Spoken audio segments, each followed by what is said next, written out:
Hey everybody, I am live talking about something that has been occurring for me the last couple of weeks, and that is, in full disclosure, I was not engaged with the challenge that I began with my clients.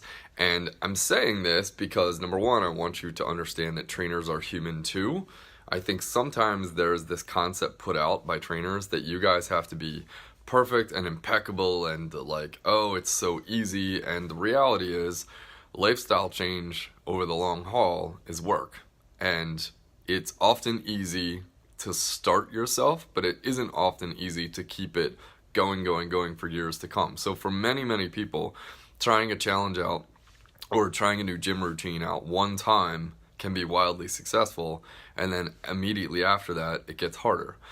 This is the reason most people are great at having very quick flash in the pan results, but it's also the reason that most people really struggle maintaining those results, and I don't want that to be you. So there's some real cues to number one, breaking out of that slump if you are having trouble getting started, and number two, maintaining it over the lifetime, because that's really what I'm here talking about today.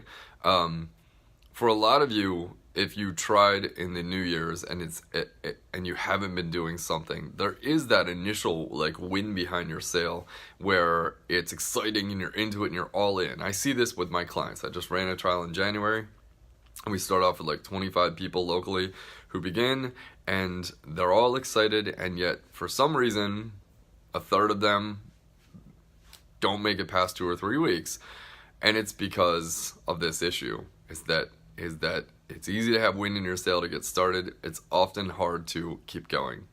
I want to help you get through that and build this into a lifelong habit, okay? So, number one is don't just assume because you had a bad start that you should quit.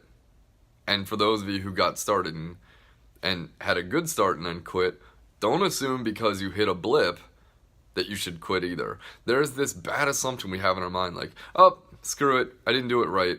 Well, who cares what the hell right is? I don't give a crap what right is.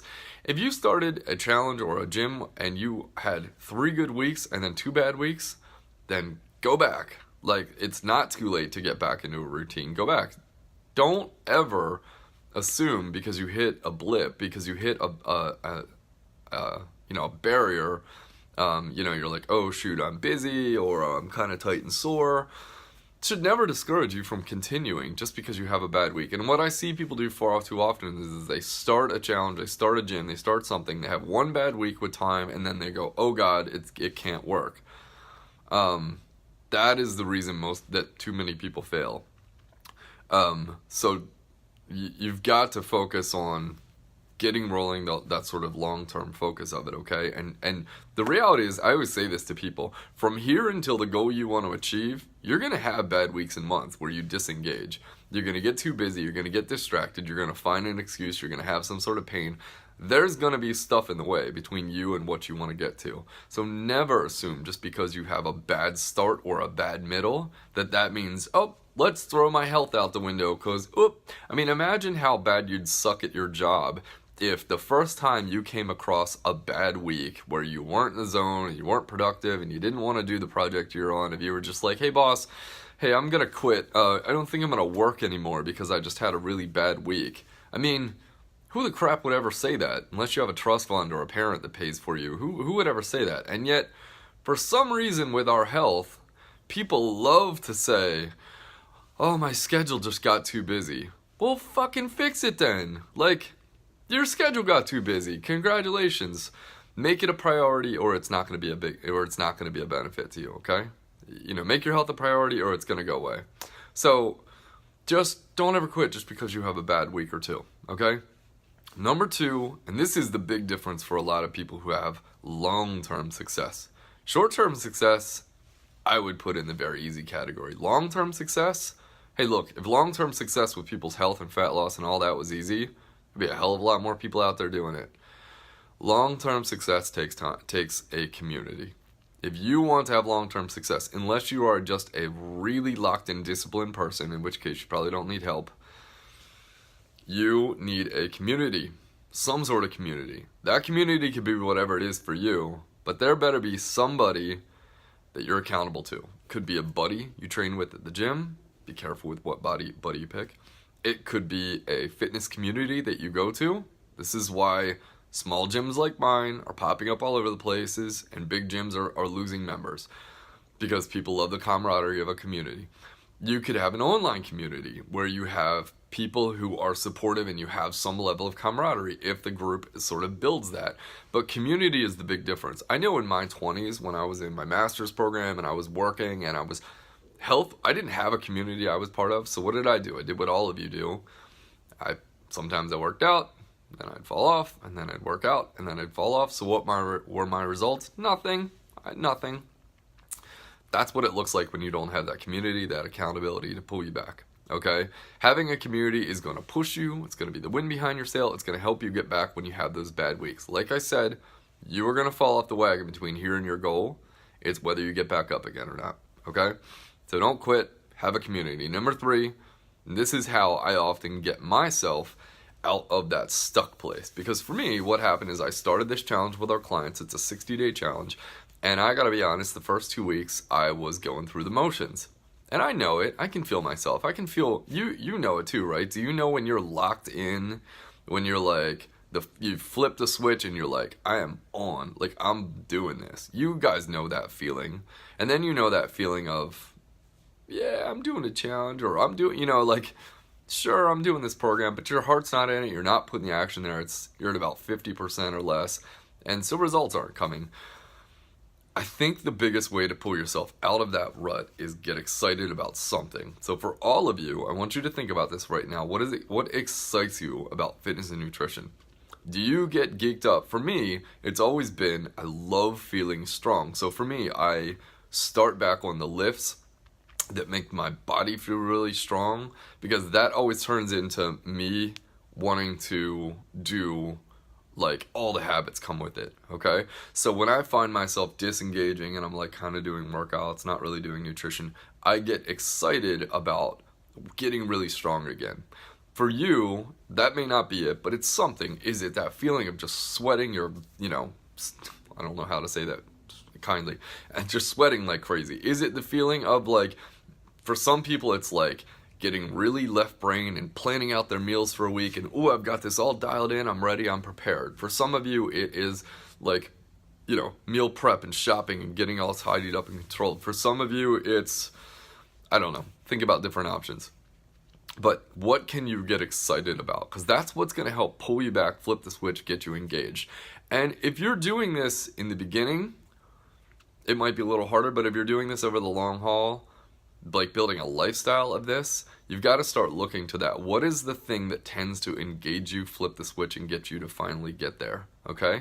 I know for me, the reason I don't stray is because, number 1, I have a wife who we do this together. So we have gotten healthy together over the last decade. That's a big difference. We didn't start out that way. When we were 10 years ago, just started dating, we had crappy habits, I'll be honest. We didn't work out all that much. We worked out like a lot of people here and there, and our diet we thought was good. It was not.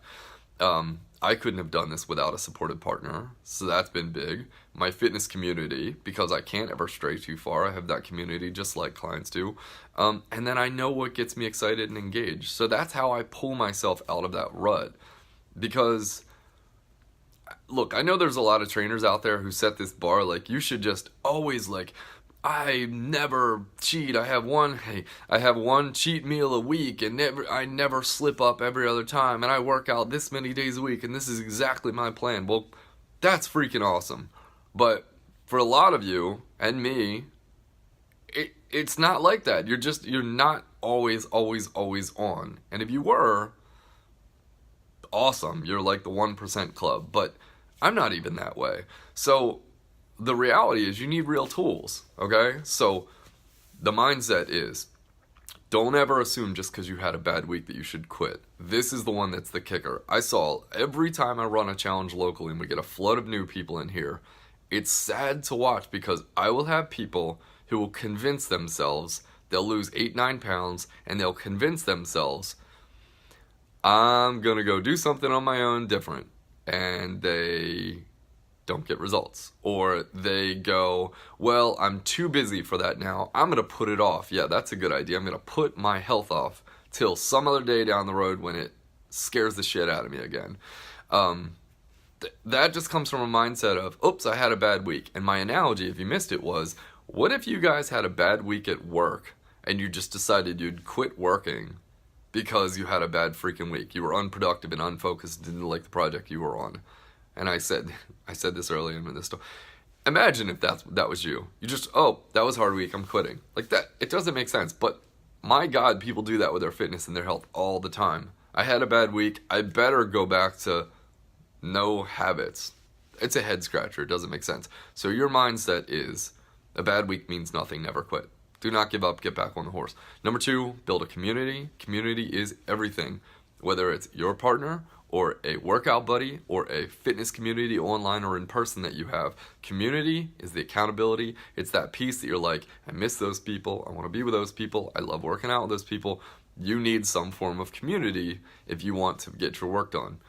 And the third piece is find what excites you personally. What excites you? What gets you excited? When you are disengaged and you're trying to get engaged with fitness or nutrition, what is the aspect of it that gets you like, oh, I love that. I feel really good when I do that, right? Boy, then do that. Focus on that aspect. When you pull that, the other habits will flow behind it and come in. You'll start eating better because you focused on this, okay?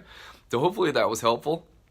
Because I know for a lot of you guys, we get started and then we hit a little trouble spot, and a lot of us, it's like we just throw in the towel. Or some of you go to get started and your heart's not in it yet, and you've got to go, well, how do I flip the switch and turn it on? Both of those factors are probably the biggest reason why people fall off their routine or just never get a good start. And I want to help you make sure that that isn't the case. Okay? Thanks so much, guys. Hopefully this was helpful. Tips from the office. Usually it's tips from the truck. Check us out at onlinekettlebells.com or 39minuteworkout.com. And I will see you next time. Thanks.